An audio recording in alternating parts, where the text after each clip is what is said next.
Take me through what you saw on that last play.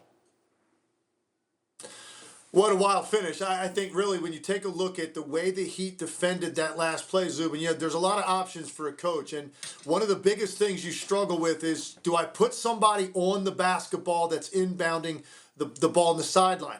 Or do you put that defender off in the action to try to deny the ball to somebody? The Heat elected to not put anybody on Derrick White, who was taking the ball out of bounds. So as a result, when he inbounded that ball to Marcus Smart, and Marcus Smart turns to shoot that, Derrick White has a free run at the rim. Nobody ever touches him. And really, it's the only way that this could happen, and the ball bounced in that direction at exactly that time for Derrick White to catch that ball and put it back in. So some of it is strategy that backfires against the Heat. Some of it, most of it, is an awful lot of luck that ball rims out exactly the way it did to kick off in an area where it's soft so that Derrick White can go up, catch it basically uncontested, and lay it in to win the game. And just an incredible finish and really a bad luck on the part of the Miami Heat, because that ball could have kicked off any number of ways. Instead, it ends up right in the hands of the one guy that did not have a body on him on that block out. Worth noting, Derrick White also had 16 points in Game 4. That was the first true do-or-die game, and now he comes up with another huge play to keep the Celtics season alive. Again, incredible. What was the difference in the fourth quarter?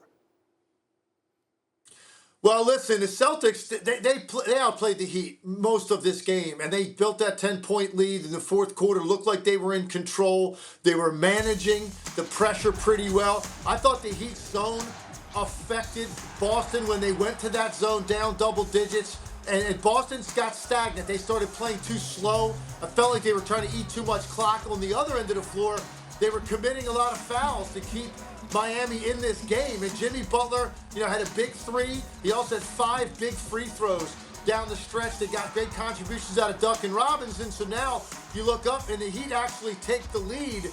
But then Boston makes the play they have to make. Zubin, this is interesting because throughout the postseason, one of the big questions about Boston has been they've not managed these pressure situations, these one-possession games late very well. And yet here they are making the play that they have to make to win the game on a night when they did, I think, for the most part, outplay Miami for the majority of these 48 minutes. They just coughed that lead up because of the excessive fouling and some stagnant possessions on there.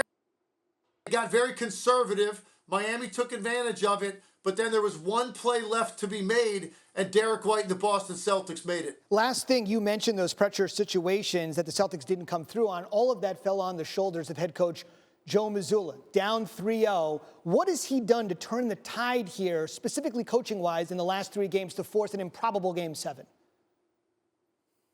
Well, I'm going to tell you something, Zubin. I think, we could dive into the tape and talk about the subtle adjustments that have been made. I don't think that's why Boston is now at 3-3 with a chance to do something unprecedented. The reason that they're in this position is because after that Game 3 loss, when they were humiliated by the Miami Heat, Joe Mazzulla stepped up there and took full ownership for their effort, their lack of preparation.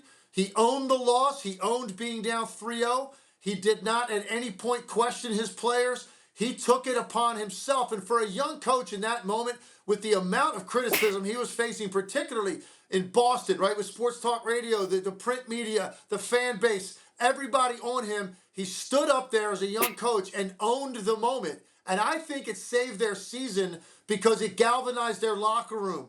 And the players decided they want to continue to fight for this guy, and they've gone out and they have done that. And they have played incredibly hard these last 3 games to put themselves in a position now to do something that no team in NBA history has accomplished if they can win Game 7.